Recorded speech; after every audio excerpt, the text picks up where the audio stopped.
Not all that glitters is gold. Some beauty comes at a price, a terrible, deadly price. And sometimes what you wear could be carrying something far worse than just a bad smell. If you haven't subscribed to this channel yet, please support us by hitting the subscribe button, like, share, and share your thoughts in the comment section below. Thanks. Ada had always been the lively type. She loved going out, making friends, and being in the spotlight, even though she came from a poor home. She somehow managed to blend in with the rich girls back in school.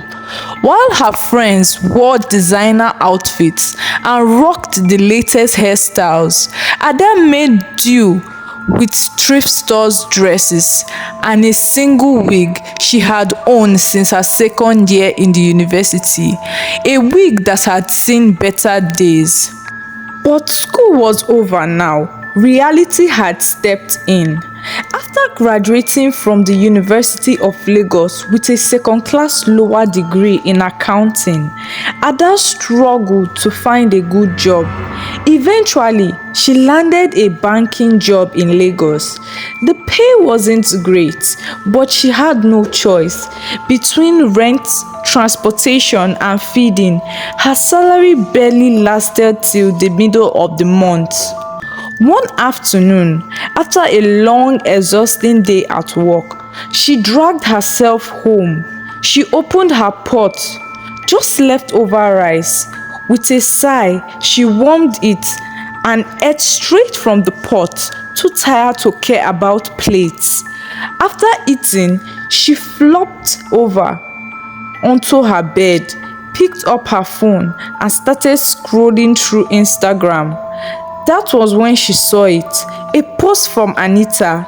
Anita had been one of her close friends in school, but they lost touch after graduation. Now, Anita was glowing, dressed in luxury, wearing gold accessories, posing beside a Lamborghini and flashing the latest iPhone 16. Ada stared at the pictures in shock. Anita, how? She muttered to herself. While life had been dealing with her roughly, Anita was clearly winning. Ada felt a sting of envy but quickly pushed it aside. Her extroverted nature kicked in, and without thinking twice, she sent Anita a message. Babe, see as you fresh. You no even remember your girl again, Ada messaged. Oh, Ada, longest time. How you dey na? Anita replied. They chatted for a while, catching up. Then Anita invited Ada to a party happening that Friday at Eku Hotel. Eku Hotel? Ada's eyes widened. That was one of the most luxurious places in Lagos. Without hesitation, she said yes. Friday came quickly. After work, Ada rushed home to get ready. She wore her best gown and her old wig, the same one she had been patching with tape for years. She looked at herself in the mirror and sighed. At least it's something. That evening, she arrived at Eku Hotel, feeling nervous yet excited. She showed her invite ticket at the entrance and stepped in. The party was grand. Rich people, expensive drinks, loud music. She finally spotted Anita, who welcomed her warmly. As the music boomed, Ada got carried away, dancing with full energy, and then disaster struck. With one sharp move, her wig flew off her head. The music didn't stop, but the people around her did. All eyes turned to her as a guy picked up the wig and noticed the tape patches inside. He burst into laughter. Babe, na tape you dey use hold am? He shouted. The laughter spread like wildfire. People pointed, whispering and laughing at her. Ada's face burned with shame. Even Anita tried to intervene, but the damage had been done. Humiliated, Ada rushed out of the party and went straight home. She cried herself to sleep. The next day, Anita reached out to console her. "Babe, I feel so bad about what happened yesterday," Anita said over the phone. "Forget it. I don't even want to talk about it," Ada replied. "Look, I have another party invite. You should come. This time, you show them," Anita said. Ada hesitated.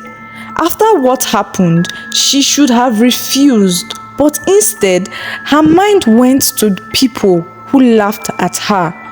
"No," she thought, "I must make them swallow their laughter."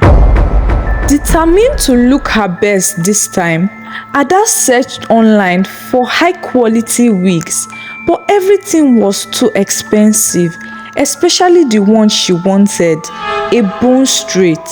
She even visited wig shops, but the prices made her heart race.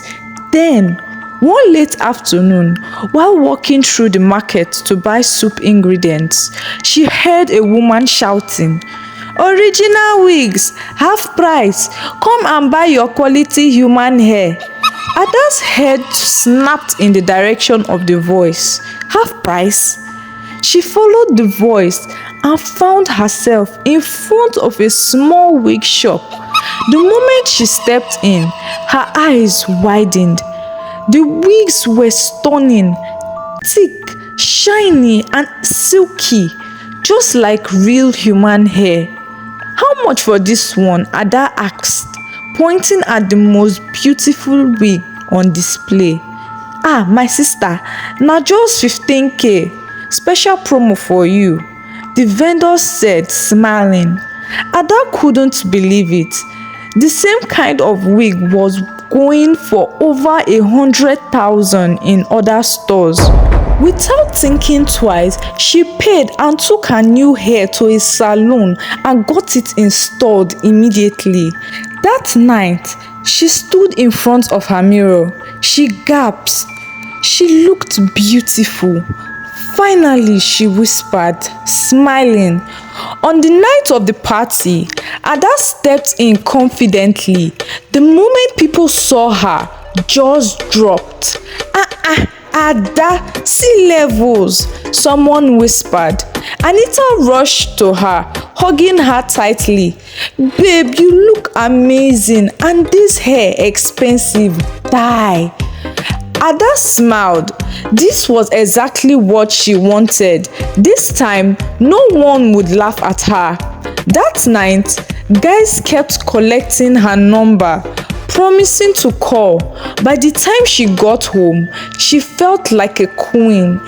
She went to bed with a proud smile on her face. The next morning, she went to work. Compliments poured in from her colleagues. Even her Instagram post started getting more likes than ever before. She was aesthetic.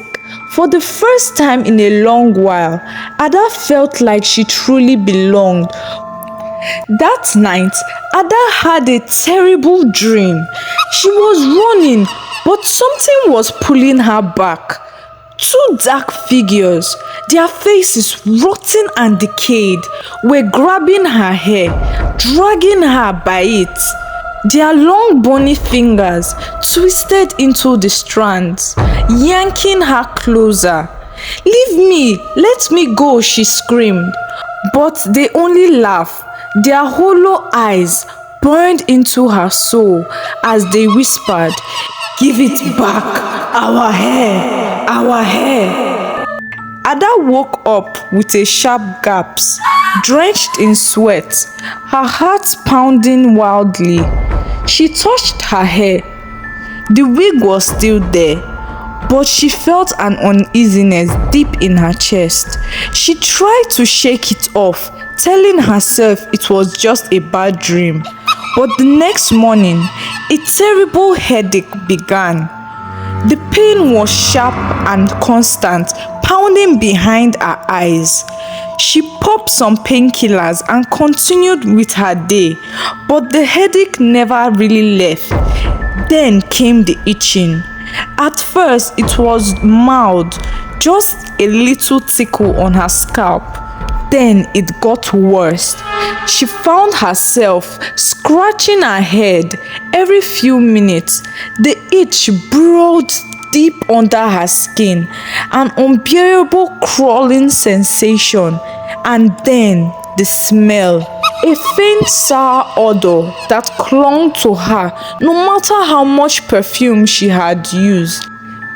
Days passed. The itching worsened.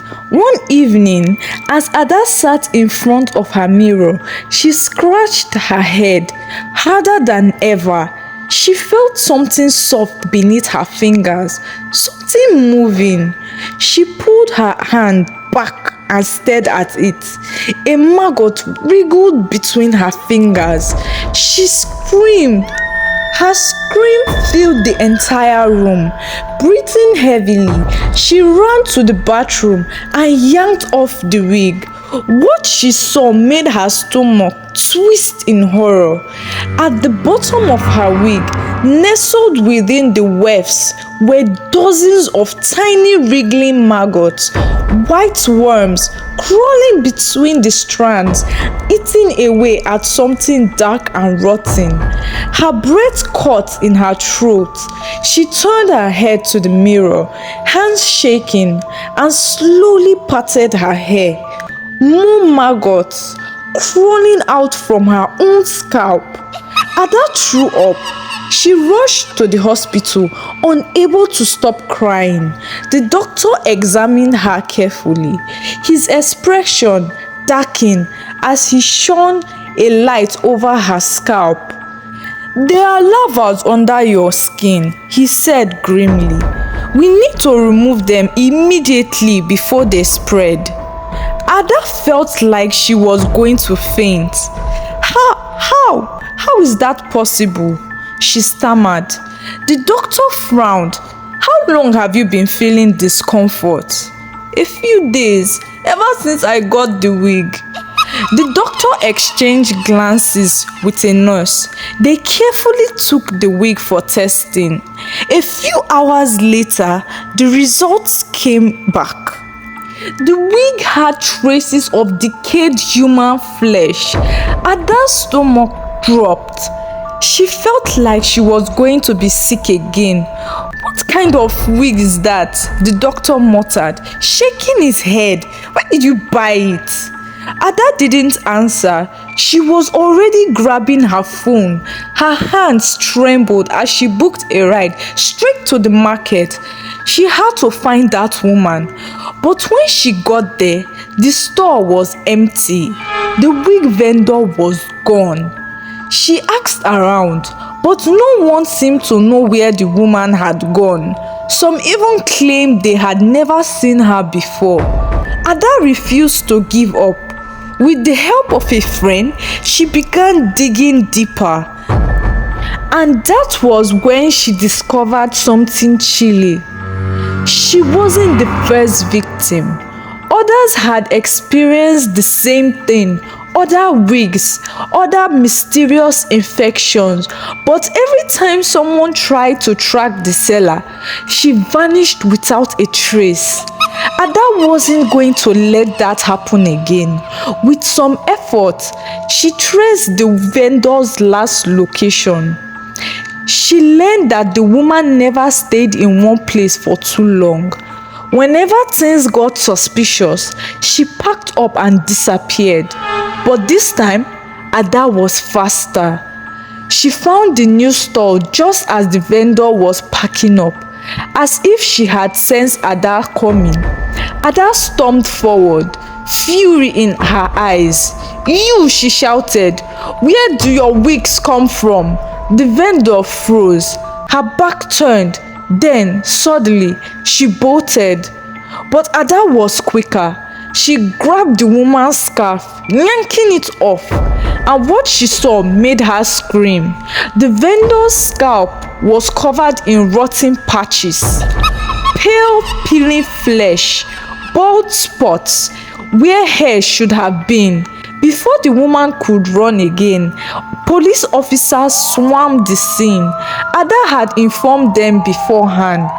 Cornered and desperate, the vendor thrashed and screamed, but after a few blows from the angry crowd, she broke down and confessed. She worked with body snatchers. Every night, they dug up graves, stealing from the dead. Fresh burials, young women with long and healthy hairs. Some nights, she even went alone with a razor and a lantern. She would whisper apologies as she sliced hair from rotten skulls. Some of the stolen wigs still had bits of scalp attached. She carefully removed them, burning the remains before selling the wig at cheap prices. The truth sent shivers through Ada's bone. Even after the vendor was arrested, Ada never felt normal again. The doctors removed the lava, but something was wrong. At night, she had heard whispers. She shaved her head completely, refusing to ever wear a wig again. For more interesting and amazing stories like this, subscribe and turn on the notification bell, and thanks for watching. We love you.